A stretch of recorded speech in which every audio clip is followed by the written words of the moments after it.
अस्सलाम वालेकुम students, I hope कि आप सब ठीक-ठाक होंगे। उम्मीद करता हूँ आप खैरियत से होंगे। सो आज जो हम स्टार्ट करने वाले हैं वो है चैप्टर नंबर 2 बायोलॉजिकल मॉलिक्यूल। ये वही चैप्टर है जिसके बारे में मैंने आपको कहा था कि वो भी आपको कवर करा दिया जाएगा। तो यही है वो chapter which is chapter number 2 biological molecule from class 11th। तो फर्स्ट ऑफ ऑल हम सबसे पहले स्टडी करेंगे मेटाबॉलिज़्म का। ये कुछ टर्मिनोलॉजीज़ है, एक है मेटाबॉलिज़्म, एनाबॉलिज़्म एंड देन कैटाबॉलिज़्म। यूसेट के अकॉर्डिंगली आपको ये आनी चाहिए। सो मेटाबॉलिज्म क्या होता है कि जितने भी केमिकल रिएक्शंस हैं जो कि एक लिविंग ऑर्गेनिज्म के इनसाइड प्रेजेंट होंगे या अकर होंगे, उनको मेटाबॉलिज्म कहा जाएगा। यानी कि अगर आप देखें, अगर आपकी बॉडी के अंदर जो क्रब साइकिल्स हो रहे हैं या डिफरेंट किस्म के जो दूसरे एंजाइम रिएक्शंस हो रहे हैं, केमिकल रिएक्शंस हो रहे हैं या जितने भी हार्मोनिक रिएक्शंस हो रहे हैं, ये सारे मेटाबॉलिज्म कहलाते हैं। अब मेटाबॉलिज़्म्स की फर्दर 2 टाइप्स हैं, एक है एनाबॉलिज़्म एंड दूसरी है कैटाबॉलिज़्म।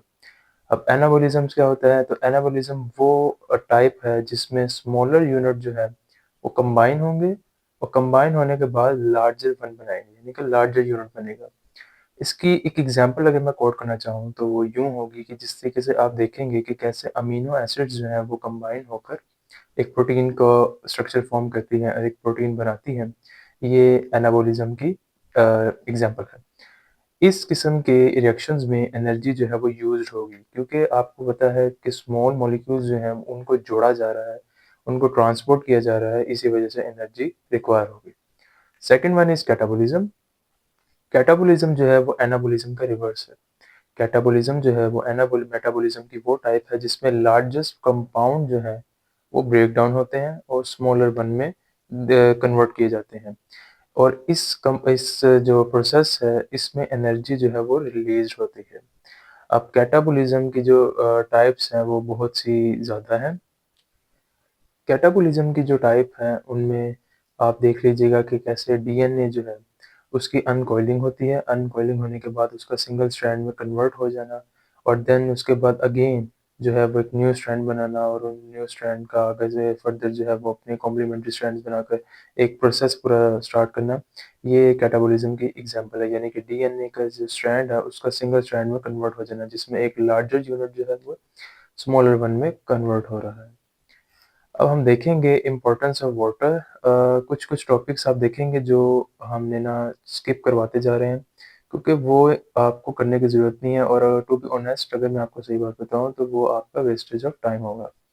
तो इम्पोर्टेंस ऑफ वाटर की अगर हम बात करने जाएँ, तो जो कुछ मेन 2 पॉइंट्स जो आपको इनकी फर्स्ट पैराग्राफ में याद करने की ज़रूरत है, वो यही है कि 20% वाटर जो है वो ह्यूमन टिश्यू में पाया जाएगा और 85% जो है वो ब्रेन सेल में पाया जाएगा ह्यूमन के।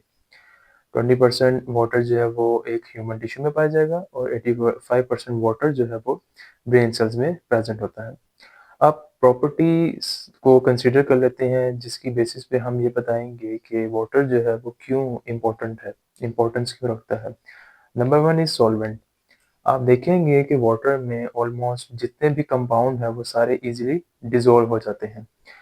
एक तो ये इसकी एक ख़ासियत है कि ऑलमोस्ट 99% वर्ल्ड में जितने भी आपके कंपाउंड पाए जाएँगे वो सारे वाटर के अंदर डिसॉल्व हो जाते हैं। Second one is heat capacity.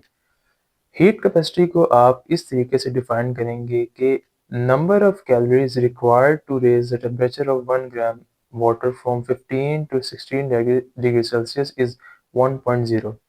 यानी कि नंबर ऑफ कैलोरीज जो कि 1.0 है, कितनी रिक्वायर होती हैं आपको 1 ग्राम वाटर को 15 से 16 डिग्री सेल्सियस की तरफ लेके जाते हुए।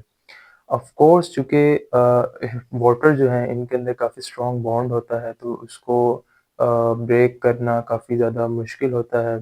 इसी वजह से हीट कैपेसिटी जो है वो वाटर की ज़्यादा ही होती है। अगर हम थर्ड बात करना चाहें हीट ऑफ वेपोराइज़ेशन की, तो हीट ऑफ वेपोराइज़ेशन होता है कि वाटर का हीट एब्ज़ॉर्ब करके गैस यानी कि वेपर्स में कन्वर्ट हो जाना हीट ऑफ वेपोराइज़ेशन कहलाता है। अब इसमें जो ख़ास बात आपको याद करने वाली है वो ये है कि specific heat of vaporisation of water is 574 kilo calories per kilogram. यानी कि आपको 574 kilo calories per kilogram require होंगी एक वाटर को वेपोराइज़ करवाने के लिए। साथ ही साथ अब हम अगर इसके लास्ट पॉइंट को डिस्कस करें तो वो है evaporation of 2 ml lowered the temperature of remaining 98 ml by 1 degree Celsius।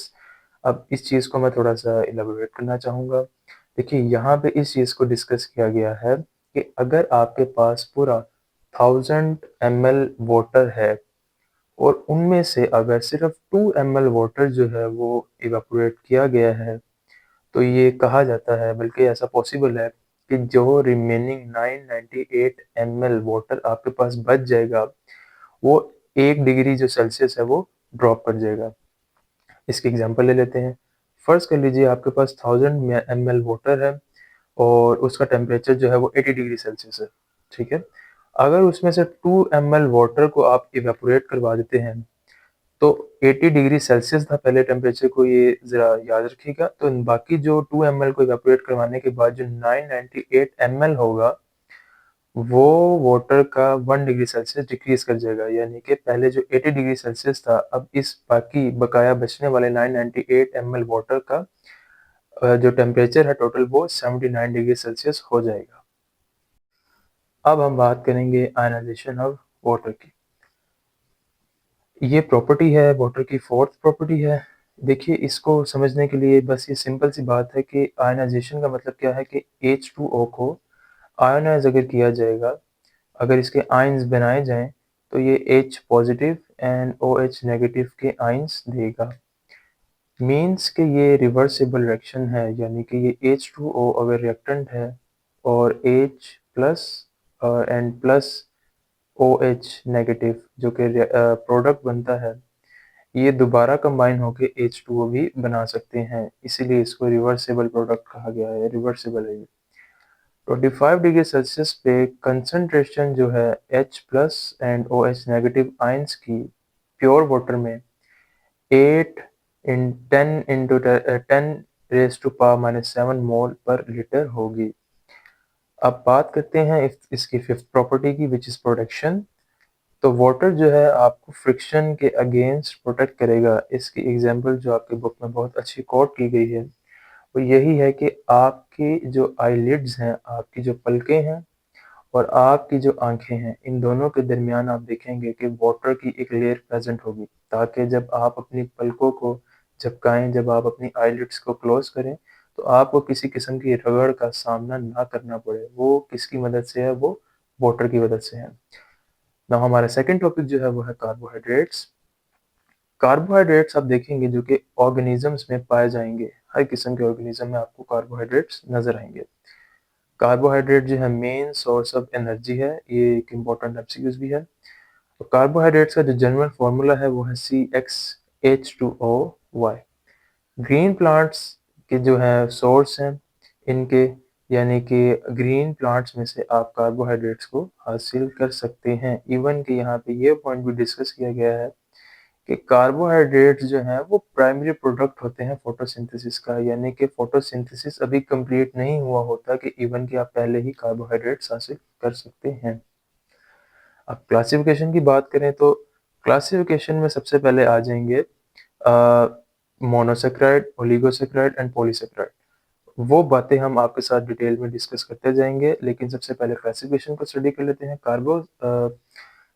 ये जो कार्बोहाइड्रेट्स हैं, इनका जो सैकराइड्स हैं, आगे जो इनकी फर्दर डिस्क्रिप्शन हुई है।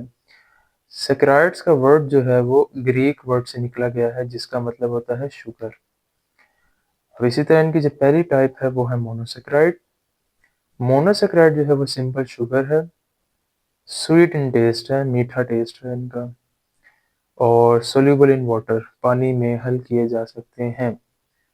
कैंट फर्दर हाइड्रोलाइज, इनको मजीद हाइड्रोलाइज नहीं किया जा सकता। हाइड्रोलाइज का मतलब होता है with the help of water आप किसी भी चीज को ब्रेक डाउन करें, उसको हाइड्रोलाइज कहा जाता है।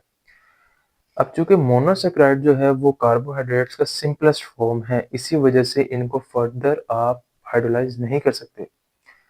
3 to 7 कार्बन जो है आपको पाए जाएंगे मोनोसेक्राइड्स में, और इनकी डिवीजन है triose 3 carbon, tetrose 4 carbon, pentose with 5 carbon, hexose 6 carbon and heptose 7 carbon. बात करें मोनोसेक्राइड के जनरल फार्मूला की तो वो है CH2O and N, where N is going up to infinity. Hexose is glucose. यहाँ पे ये पॉइंट एक काफ़ी ज़रूरी है डिस्कस करने के लिए। देखिए, मोनोसेक्राइड, पॉलीसेक्राइड एंड ओलिगोसेक्राइड, आपने इन चीज़ों में सिर्फ ये चीज़ को ज़्यादा मद्देनज़र रखना है कि कौन सा प्रोडक्ट ऐसा है जो कि आपको ग्लूकोज देगा। तो इन तीनों चीज़ों में आपने इनको बड़े अच्छे तरीके से याद रखना है, मेमोराइज़ करना है कि कौन सी चीज़ होगी आपको जो ग्लूकोज प्रोवाइड करेगी। तो यहाँ पे हेक्सोज जो है 6 कार्बन, ये आपको ग्लूकोज देगा। इसी तरीके से ब्लड जो है उसमें आपके 0.08% ग्लूकोज जो है वो पाई जाती है। अब साथ ही साथ आप देखेंगे कि मैंने आपको एक रिएक्शन यहाँ पे लिखा हुआ है। ये रिएक्शन इस वजह से ज़रूरी है क्योंकि कभी-कभी या तो इनके रिएक्टेंट पूछ लिए जाते हैं या तो इनके प्रोडक्ट जो है इनमें से अक्सर बाज़ औक़ात एमसीक्यू जो है वो पूछ लिया जाता है। तो बस एक छोटा-सा एक ओवरव्यू आप ले लीजिएगा कि 6 कार्बन डाइऑक्साइड के मॉलिक्यूल्स और 12 H2O वाटर के मॉलिक्यूल्स जो जब कंबाइन करेंगे तो इसके रिएक्टेंट में जो प्रोडक्ट्स बनेगा वो है 6 C6H12 और O6 व्हिच इज़ ग्लूकोज और may be fructose and 6 oxygen के मॉलिक्यूल्स एंड 6 वाटर के मॉलिक्यूल्स आपको मिलेंगे। इसी तरीके से लास्ट जो है ये एक एमसीक्यूज़ है बहुत इंपॉर्टेंट कि 717.6 किलो कैलोरीज़ जो है वो आपको सोलर एनर्जी जो है वो मिलेगी 10 ग्राम ऑफ ग्लूकोज को। यानी कि इसको मैं अगर रिफ्रेश करूँ तो अगर आप 10 ग्राम ग्लूकोज जो है अगर आप वो यूज़ करेंगे तो आपको 717.6 किलो कैलोरीज़ एनर्जी मिलेगी।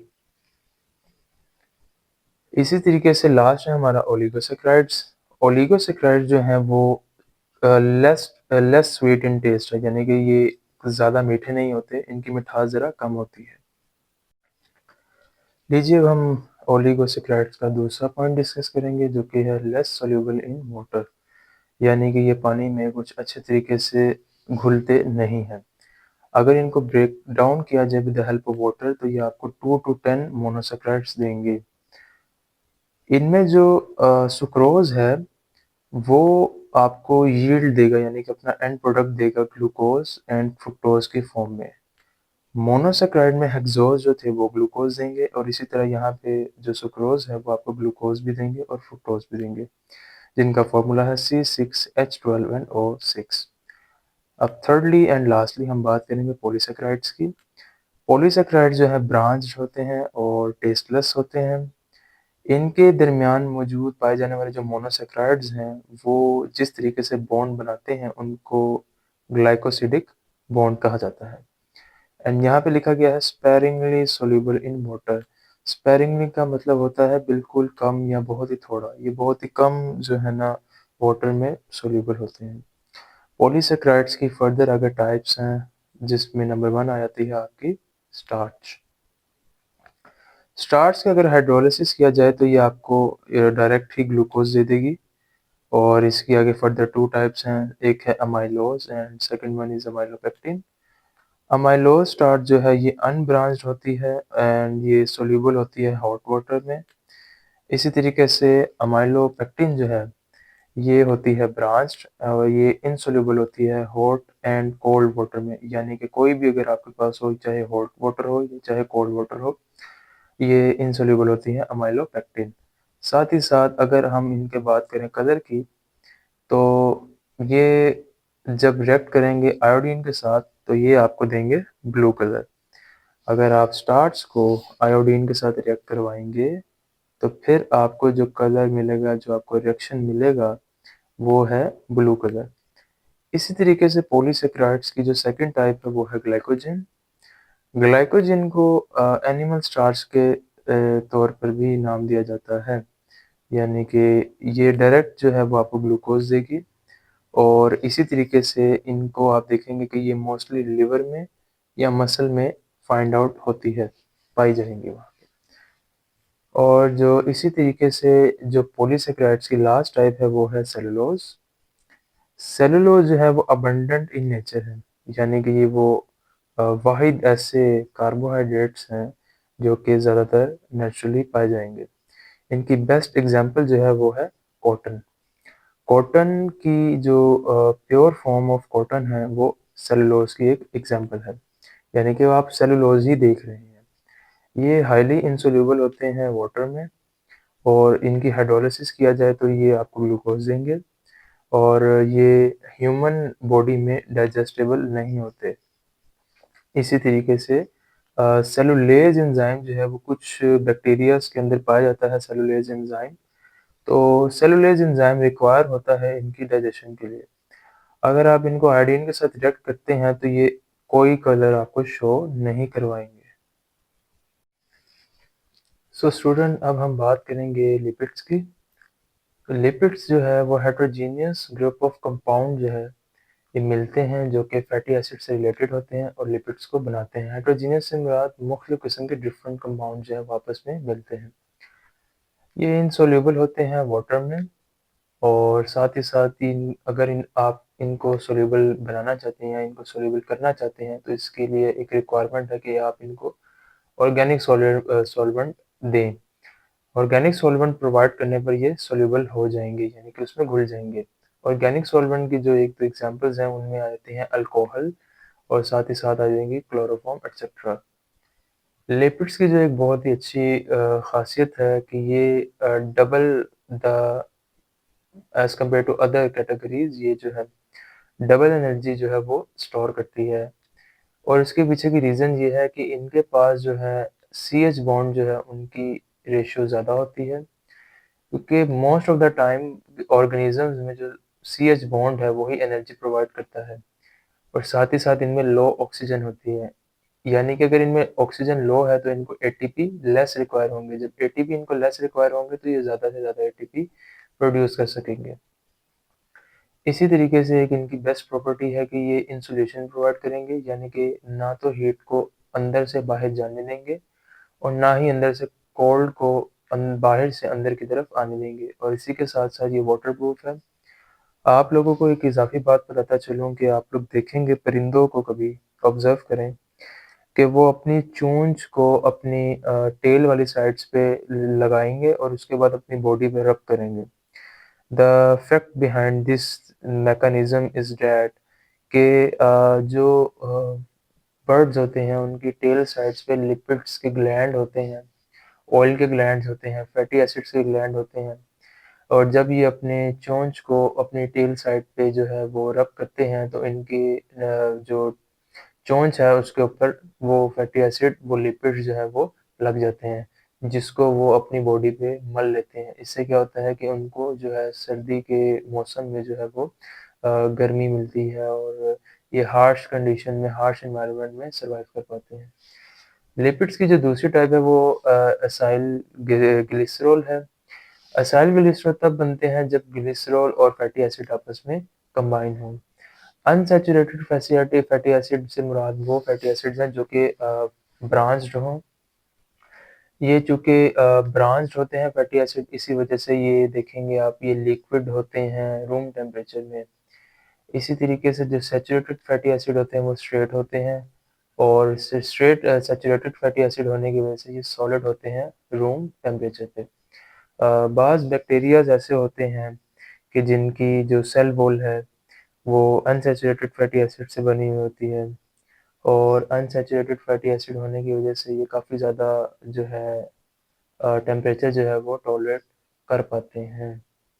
इसी तरीके से फैट्स एंड ऑयल्स की अगर आप बात करें तो फैट्स एंड ऑयल जो हैं वो उनकी डेंसिटी या स्पेसिफिक ग्रेविटी जो है वो लाइटर होती है एज़ कम्पेयर टू वाटर के जो कि होती है 0.8। और इसी के साथ हम बात करेंगे लास्ट जो है लिपिड से रिलेटेड टॉपिक की वो है टर्पिनॉइड्स। इसमें से जो बस एक इम्पॉर्टेंट टॉपिक एक इम्पॉर्टेंट पॉइंट जो आपको याद करने वाला है वो ये है कि टर्पिनॉइड जो है वो रिपीटिंग आइसोप्रीनॉइड यूनिट से मिलकर बनते हैं। सो स्टूडेंट्स अब हम फाइनली बात करने वाले हैं प्रोटीन्स की जो कि काफ़ी ज़्यादा इम्पोर्टेंट टॉपिक कंसीडर किया जाता है यूसेट के पॉइंट ऑफ व्यू से भी। सो ये प्रोटीन्स जो है अबंडेंट ऑर्गेनिक कंपाउंड है। ऑर्गेनिक कंपाउंड का फर्स्ट ऑफ ऑल मतलब ये होता है कि वो कंपाउंड जिसके अंदर कार्बन और हाइड्रोजन प्रेजेंट हो तो उसको ऑर्गेनिक कंपाउंड कहा जाता है। तो ये सबसे ज़्यादा ऑर्गेनिक कंपाउंड जो है वो सेल के अंदर पाया जाने वाला है।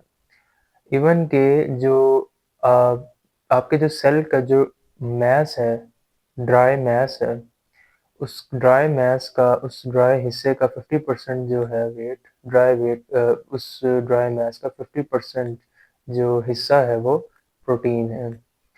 इसी तरह प्रोटीन के कुछ फंक्शंस हैं, जैसे कि ये एंजाइम्स जो है प्रोटीन से ही बनती हैं, ग्लोबुलर प्रोटीन से बनती हैं। तो ये कहा जा सकता है फिर, और एंजाइम जो है वो मेटाबॉलिक एक्टिविटीज़ परफॉर्म करती हैं। तो इसी वजह से ये भी कहा जा सकता है कि प्रोटीन जो है वो एंजाइम बनाता है और मेटाबॉलिज्म को भी कंट्रोल करता है। इसी तरीके से ये ट्रांसपोर्टेशन में भी काम आती हैं, जिस तरह के सेल मेम्ब्रेन में आप देखेंगे कि ग्लाइकोप्रोटीन, ग्लाइकोलिपिड्स, फॉस्फोलिपिड, फॉस्फोप्रोटीन जो है वो पाई जाएंगी।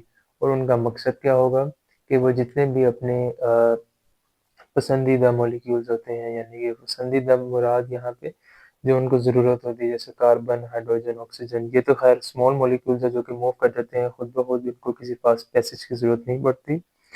लेकिन कुछ मॉलिक्यूल्स ऐसे हैं जिनको like glucose molecule, mRNA, tRNA, तो उनको जाने के लिए, उनको वहाँ से निकलने के लिए कुछ प्रोटीन्स की ज़रूरत होती है, जिनको ट्रांसपोर्ट प्रोटीन भी कहा जाता है। तो ये फंक्शन भी प्रोटीन्स प्रोवाइड करती है। इसी तरीके से प्रोटीन जो है हमारी एंटीबॉडीज़, जो बॉडी में हमारे पाए जाने वाली एंटीबॉडीज़ हैं, वो भी प्रोटीन्स हैं जो कि हमें पैथोजेंस के अगेंस्ट प्रोटेक्ट करती हैं। साथ ही साथ चोट लगने के बाद जो ब्लड क्लॉट बनता है, ताकि हमें इंजरी से प्रोटेक्ट किया जा सके, ज़्यादा से ज़्यादा जो ब्लड का लॉस है वो ना हो सके, वो भी प्रोटीन ही होती हैं। इसी तरीके से जब सेल डिवीजन के दौरान आप देखेंगे एनाफेज में, जब क्रोमोसोम्स की मूवमेंट होती है into their opposite poles with the chromosomes, जब क्रोमोसोम टूट जाता है तो वहाँ पे मोटर प्रोटीन होती है जो कि इनको वापस रिवर्स बैक करके लेके आ रहा होता है। अब प्रोटीन जो है वो अमीनो एसिड से मिलके बने हैं। तो अमीनो एसिड क्या है, अब हम उनको स्टडी कर लेते हैं। अमीनो एसिड जो है उनकी 170 टाइप्स जो है वो वर्ल्ड में पाई जाती हैं। अब 25 जो अमीनो एसिड है वो कॉन्स्टिट्यूट करते हैं प्रोटीन, यानी कि प्रोटीन को जो है वो एक तरीके से इकट्ठा करने में 25 अमीनो एसिड्स का रोल होता है। लेकिन जो प्रोटीन को बनाती हैं, जो खुद प्रोटीन का अगर आप स्ट्रक्चर को स्टडी करें, उनमें आप 20 टाइप्स की अमीनो एसिड को ही पाएंगे। अब बात करते हैं स्ट्रक्चर की, तो ये जो सेंटर में कार्बन नज़र आ रहा है इसको कहते हैं अल्फा कार्बन। और इसी तरीके से इस अमीनो एसिड के साथ, कार्बन के साथ राइट साइड पे है कार्बोक्सिल ग्रुप, और इसी के साथ लेफ्ट साइड पे जो है वो है अमीनो ग्रुप।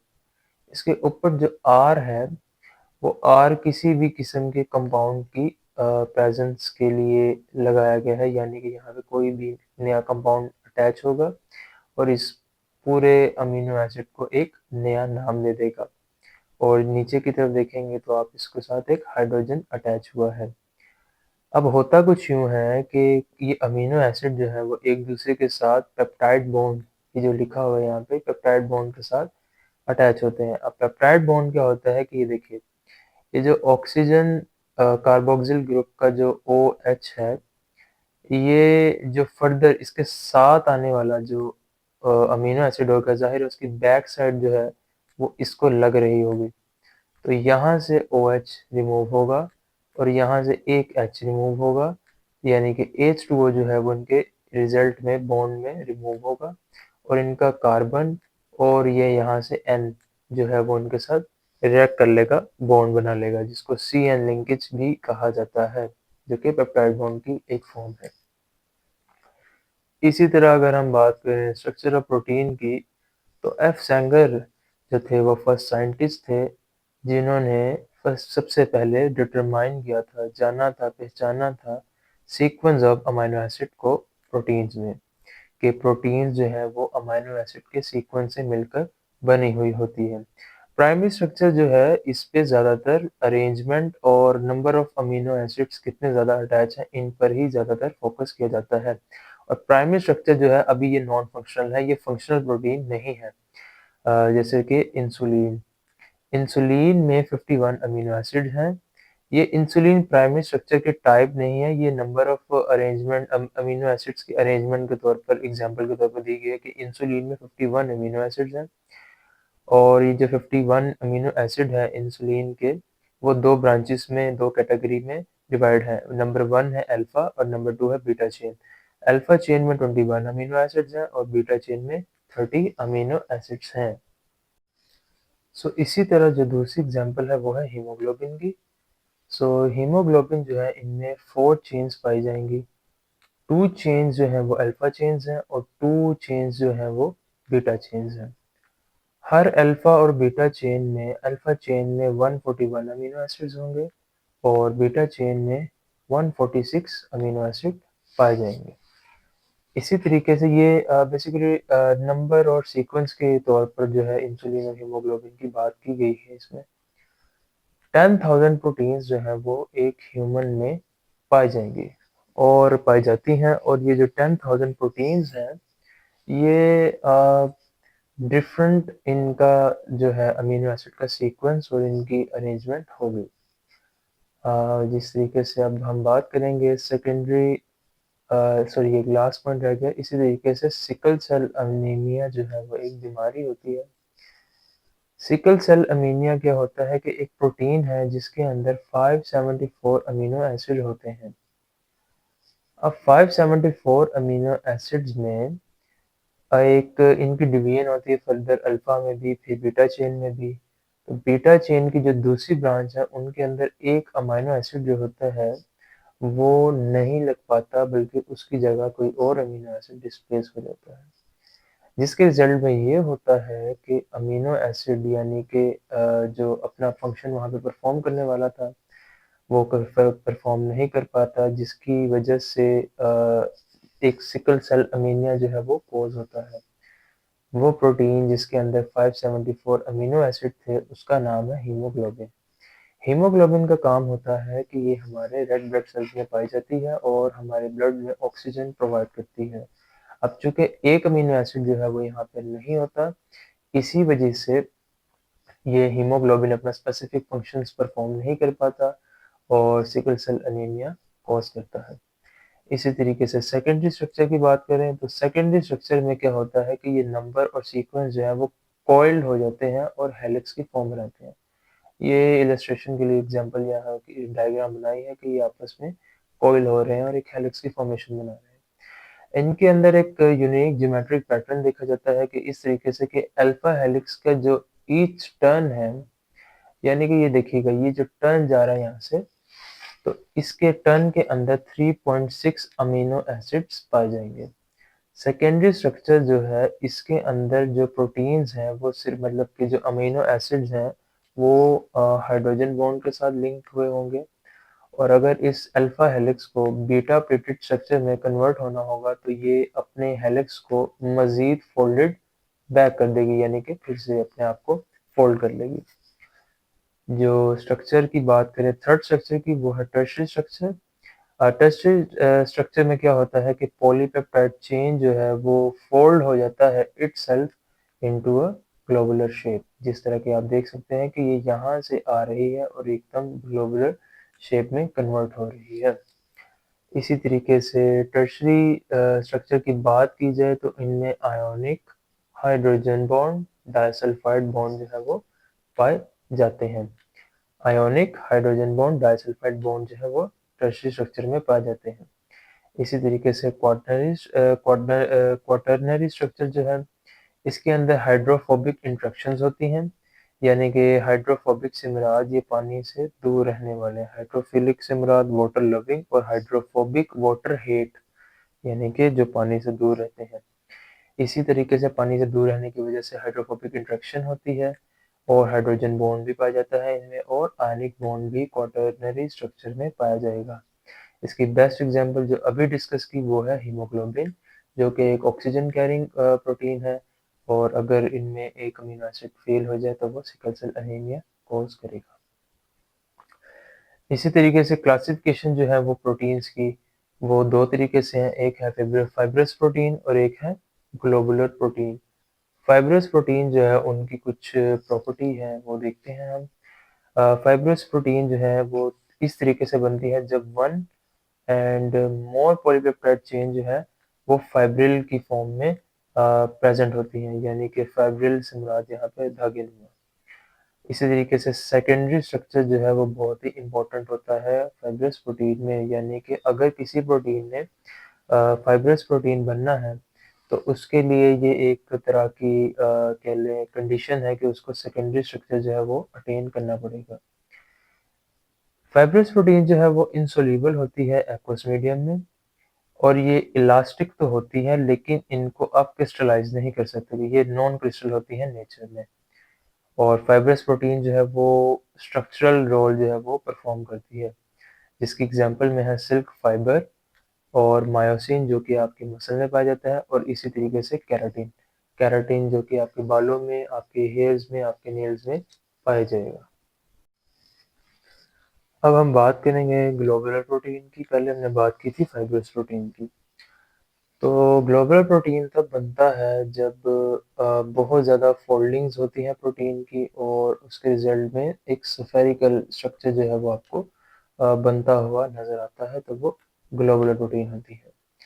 ग्लोबुलर प्रोटीन में टर्शियरी स्ट्रक्चर जो है वो बहुत ही ज़्यादा इंपॉर्टेंट होता है, यानी कि अगर किसी प्रोटीन ने ग्लोबुलर प्रोटीन को अटेन करना है then it must have to be in the form of tertiary structure. इसी तरह जो ग्लोबुलर प्रोटीन है वो सॉल्युबल होती है एक्वस मीडियम में, और इनको क्रिस्टलाइज किया जा सकता है। स्टूडेंट्स, क्रिस्टलाइजेशन का वर्ड जहाँ पे भी आ जाए तो इसका मतलब होता है कि उस चीज़ को जमाना, ताकि उसकी प्रॉपर्टीज़ को, उसके स्ट्रक्चर को अच्छे तरीके से एनालाइज किया जा सके। ग्लोबुलर प्रोटीन्स की जो एग्जांपल है वो में आ जाती है number one enzyme, then haemoglobin and hormones. Last हमारा सेकंड लास्ट टॉपिक जो है वो है हमारा nucleic acid. So nucleic acid जो है वो फर्स्ट आइसोलेट किया गया था, सेपरेट किया गया था 1869 में बाय एफ मिशर की तरफ से, और इन्होंने ये सेपरेट किया था पस सेल से। और डीएनए और आरएनए को कलेक्टिवली कहा जाता है न्यूक्लिक एसिड। तो डीएनए जो है वो क्रोमोसोम्स में पाया जाएगा, और आरएनए जो है वो न्यूक्लियोलस में प्रेजेंट होगा। इसी तरीके से कुछ टर्मिनोलॉजीज है like purine and pyrimidine. Purine जो होते हैं वो डबल रिंग स्ट्रक्चर है, और पायरिमिडीन है जो है वो सिंगल रिंग स्ट्रक्चर है। देखिए, डबल रिंग प्यूरिन जो है वो एडेनाइन है और गवानीन है, और सिंगल रिंग पायरिमिडीन जो है वो है साइटोसिन, थायमिन एंड यूरासिल। बस जस्ट एक बात याद रखने वाली है, जो यूरासिल है वो बस आरएनए में आएगा एज कम्पेयर टू डीएनए, जबकि डीएनए में साइटोसिन आएगा और यूरासिल जो है वो आरएनए में आएगा। ये जो दोनों स्ट्रक्चर हैं प्यूरिन एंड पायरिमिडीन, ये बेसिकली क्या बनाते हैं, अब यही हम आगे देखने लगे हैं। बेसिकली ये बनाते हैं न्यूक्लियोसाइड एंड न्यूक्लियोटाइड। जो बेसिस हैं आपकी like adenine, guanine, cytosine, thymine, uracil, जब इनके साथ पेंटोज शुगर अटैच हो जाए तो फिर जो रिजल्ट है वो आपके पास न्यूक्लियोसाइड आएगा। अब न्यूक्लियोटाइड कब आएगा? जब न्यूक्लियोसाइड यानी कि base plus pentose sugar which is equal to nucleoside, तो न्यूक्लियोसाइड के साथ जब आप फॉस्फोरिक एसिड अटैच कर देंगे तो आपको रिजल्टेंट इसका जो है वो न्यूक्लियोटाइड मिलेगा, तो एक न्यूक्लियोटाइड जो है वो फॉर्म करेगा, हो जाएगा। अब बात करेंगे हम न्यूक्लिक एसिड में सब फर्स्ट ऑफ ऑल डीएनए की। डीएनए जो है एक हेरिडिटी मटेरियल है। हेरिडिटी मटेरियल से मुराद कि ये जनरेशन टू जनरेशन ट्रांसफर होते हैं। इनके characteristics nicotinamide, adenine, di nucleotide जो है वो एक इसकी एनएडी ऑब्जर्वेशन है, जो एब्रीवेशन है, जो कि सेवरल ऑक्सीडेटिव और रिडक्शन रिएक्शन जो है वो सेल में करवाते हैं। 1951 में एरविन शरगाफ ने एक डाटा प्रोवाइड किया था डिफरेंट बेसिस का, जो कि आपकी ये एडेनिन, गुआनिन, साइटोसिन वाली है, और जिसकी बेसिस पर ये पता चला, डाटा की बेसिस पर, कि थायमिन की जो अमाउंट है किसी भी डीएनए में वो एडेनिन के इक्वल होगी, and in the same case जो गवानीन है, गवानीन की जो मॉलिक्यूल्स की जो अमाउंट है वो साइटोसिन के बराबर रहेगी।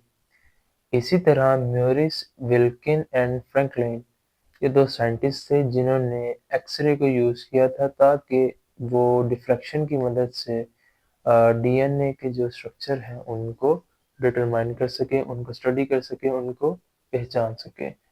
इसी तरीके से James D Watson and Francis Crick, ये 2 साइंटिस्ट थे जिन्होंने एक स्केल बिल्ड किया था ताकि वो डीएनए के मॉडल को स्टडी कर सके, ताकि पता लगाया जा सके कि इनके टर्न में, ज्योमेट्रिक टर्न में कितने अमीनो एसिड्स हैं, कितने बेस पेयर्स यहाँ पे अटैच हैं। तो वो with the help of Watson and France Crick model के थ्रू जो है वो स्टडी किए जा सकते हैं। जिसके तहत हमें ये पता चला कि 2 हाइड्रोजन बॉन्ड जो है वो एडेनिन एंड थायमिन के अंदर प्रेज़ेंट होते हैं, और साथ ही साथ 3 हाइड्रोजन बॉन्ड जो है वो गवानीन एंड साइटोसिन में प्रेज़ेंट होंगे। और 10 बेस पेयर यूनिट जो है वो, एक नॉर्मल डीएनए की बात की जाए तो उनके अंदर 10 बेस पेयर प्रेज़ेंट होंगे, और 10 बेस पेयर जो है वो 34 एंगस्ट्रॉम के बराबर होंगे।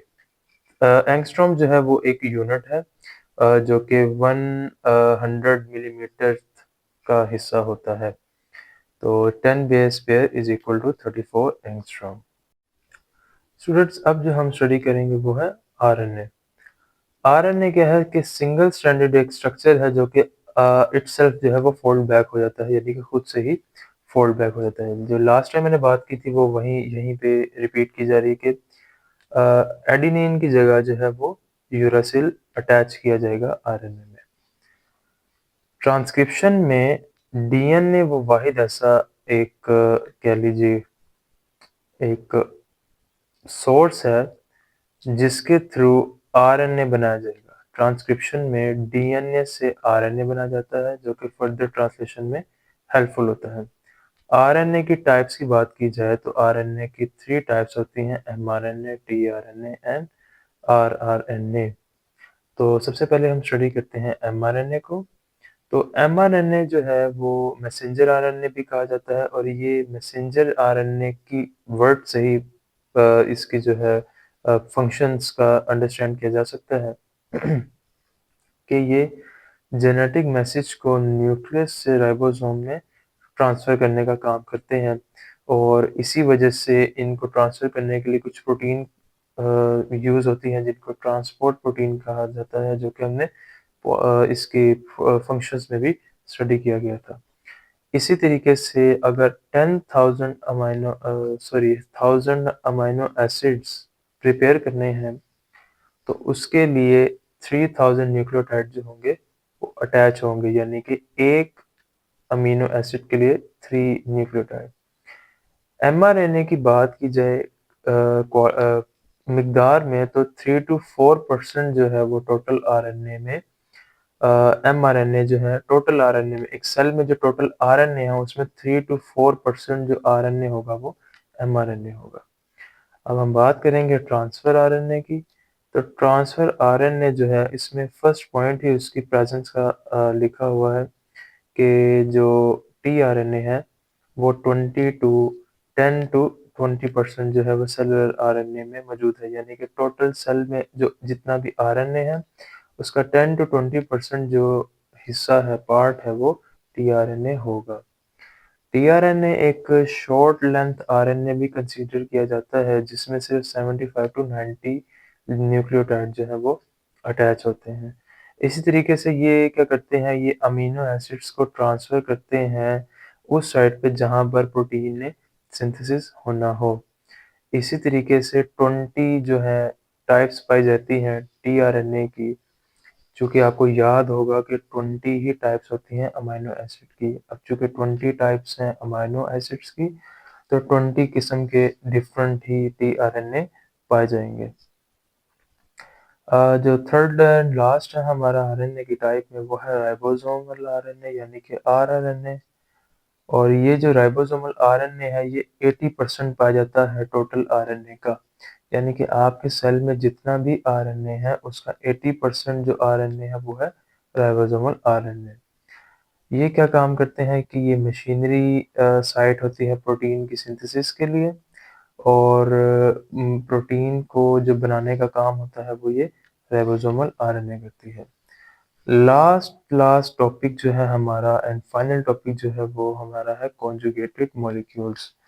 कॉन्जुगेटेड मॉलिक्यूल्स क्या होते हैं? देखिए, जब दो मॉलिक्यूल्स डिफरेंट कैटेगरीज से कंबाइन करें तो वो मॉलिक्यूल जो रिजल्ट में बनता है उसको कॉन्जुगेटेड मॉलिक्यूल कहा जाता है।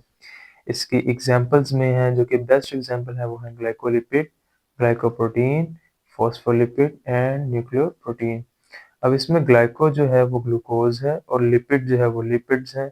अब ग्लूकोज बिल्कुल अलहदा कंपाउंड है और लिपिड जो है वो बिल्कुल ही अलहदा कंपाउंड है। अब आप देखेंगे इसी तरीके की यहाँ पे ग्लूकोज जो है वो एक अलहदा टेरिटरी से आते हैं और प्रोटीन जो है वो बिल्कुल ही डिफरेंट कंपाउंड है।